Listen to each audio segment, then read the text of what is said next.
Important questions for 4 marks, right? Yes, sir. In model paper 1 2025. Difference between substitute and complementary goods. ಬದಲಿ ಸರಕು ಮತ್ತು ಪೂರಕ ಸರಕುಗಳಿನ ವ್ಯತ್ಯಾಸ ಅಲ್ವೇನಮ್ಮ? Substitute goods refers to those goods which can be used in place of another to satisfy a particular one. Right? ಒಂದು ವಸ್ತು ಅಥವಾ ಒಂದು ಪದಾರ್ಥ ಇನ್ನೊಂದಕ್ಕೆ ಬದಲಿ ಪದಾರ್ಥ ಇರುತ್ತೆ. ಫಾರ್ ಎಕ್ಸಾಂಪಲ್ ಕಾಫಿ ರೇಟ್ ಜಾಸ್ತಿ ಆಯಿತು, ಅದಕ್ಕೆ ಬದಲಿ ಪದಾರ್ಥ ಯಾವುದು? Tea, dry road. ಒಂದು ಬದಲಿ ಪದಾರ್ಥ ಫಾರ್ ಎಕ್ಸಾಂಪಲ್ ಏನಂತ ತಗೊಳ್ಳಿ, ಪೆಟ್ರೋಲು, ಡೀಸೆಲ್ ಬದಲಿ ಸರ್ಕಾರ. ಕಾಂಪ್ಲಿಮೆಂಟರಿ ಅಂದ್ರೆ ಪೂರಕ. Refer to those goods which are use to go there to satisfy their the particular one. ಅಂದ್ರೆ ಒಂದು ಪದಾರ್ಥ ಇನ್ನೊಂದು ಪದಾರ್ಥಕ್ಕೆ ಪೂರಕವಾಗಿರುತ್ತೆ. ಫಾರ್ ಎಕ್ಸಾಂಪಲ್ ಈಗ ಪೆಟ್ರೋಲ್ ತಗೊಳ್ಳಿ, ಕಾರ್ಗೆ ಪೆಟ್ರೋಲ್ ಪೂರಕ ಅಲ್ವಾ? ಮತ್ತೆ ಕಾಫಿಗೂ ತಗೊಬಹುದು. ಕಾಫಿಗೆ ಏನು ಪೂರಕ? ಶುಗರ್, ಸಕ್ಕರೆ. Next, substitute goods refers to have competitive demand. ಹೌದಲ್ವಾ? ಪೈಪೋಟಿ ಇರುತ್ತಲ್ಲಮ್ಮ ಬದಲಿ ಸರಕಿಗೆ. ಕಾಫಿ, ಟೀ ಪೈಪೋಟಿ ಜಾಸ್ತಿ ಇರುತ್ತೆ. ಒಂದು ಸರಕು ಬೆಲೆ ಜಾಸ್ತಿ ಆದ್ರೆ ಇನ್ನೊಂದು ಸರಕು ಮೇಲೆ ಬೇಡಿಕೆ ಮೇಲೆ ಪರಿಣಾಮ ಆಗುತ್ತೆ ಅಲ್ವಾ? ಟ್ಯೂಷನ್ಸ್ ತಗೊಳ್ಳಿ, 2 ಟ್ಯೂಷನ್ಸ್ ಪಕ್ಕದಲ್ಲೇ ಇರುತ್ತೆ, ಅದಕ್ಕೆ 2 ಕಂಪನಿ.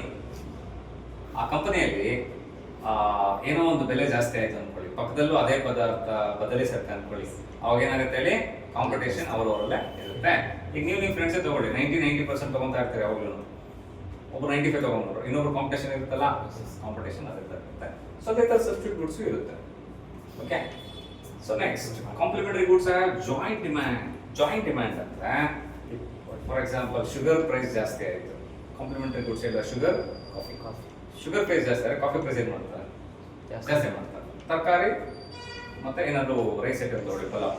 ತರಕಾರಿ ಬೆಲೆ ಜಾಸ್ತಿ ಆದ್ರೆ ತರಕಾರಿ ಪಲಾವ್ ಬೆಲೆ ಜಾಸ್ತಿ ಆಗುತ್ತೆ. ಈರುಳ್ಳಿ ಬೆಲೆ ಒಂದ್ಸತಿ ಜಾಸ್ತಿ ಆಗಿತ್ತು, ನೆನಪಿದೆಯಾ?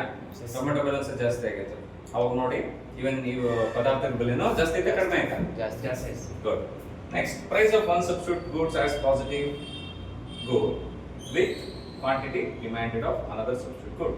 ನೋಡಿ, it has a positive price of one substitute goods or positive good ಅಂತ, which quantity demanded of another good. ಏನಿದು ಪಾಸಿಟಿವ್ ಅಂದ್ರೆ? ಒಂದು ಪ್ರೈಸ್ ಇಂಪ್ಯಾಕ್ಟ್ ಆದ್ರೆ ಇನ್ನೊಂದಕ್ಕೆ ಬದಲಿ ಸರಕಿಗೆ ಇಂಪ್ಯಾಕ್ಟ್ ಆಗುತ್ತೋ ಇಲ್ಲೋ? Positive effect. ಸೊ ಇದರಲ್ಲಿ price of complementary goods as negative relationship ಅಂದ್ರೆ ಶುಗರ್ ಪ್ರೈಸು ಕಡಿಮೆ ಆಯ್ತಂದ್ರೆ ಶುಗರ್ ಪ್ರೈಸ್, ಕಾಫಿ ಪ್ರೈಸ್ ಕಡಿಮೆ ಮಾಡ್ಬೇಕು ಯೂಶಲಿ, ಓಕೆನಾ? ಬಟ್ ಇದು ನೆಗೆಟಿವ್ ಇದೆ. ಇದು ಅರ್ಥ ಆಗಿದೆ? ಆಯಿಲ್ ಪ್ರೈಸ್ ಅಷ್ಟೇ. ಸೊ ಫುಡ್ ಪ್ರಾಡಕ್ಟ್ಸ್ಗೆ ಆಯಿಲ್ ನಾವು ಎಕ್ಸಾಂಪಲ್ ಕೊಡ್ಬೋದು, ಅರ್ಥ ಆಯ್ತಾ? ಸೊ ನೆಕ್ಸ್ಟ್,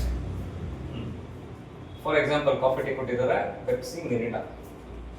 ಇದರಲ್ಲಿ tea and sugar, tea and coffee ಕೊಡ್ಬೋದು, car and petrol, diesel and petrol ಕೊಡ್ಬೋದು, ಅರ್ಥ ಆಯ್ತಾ? Okay, fine. ಏನು ಡೌಟ್ಸ್ ಇದೆ ಕೇಳಿ.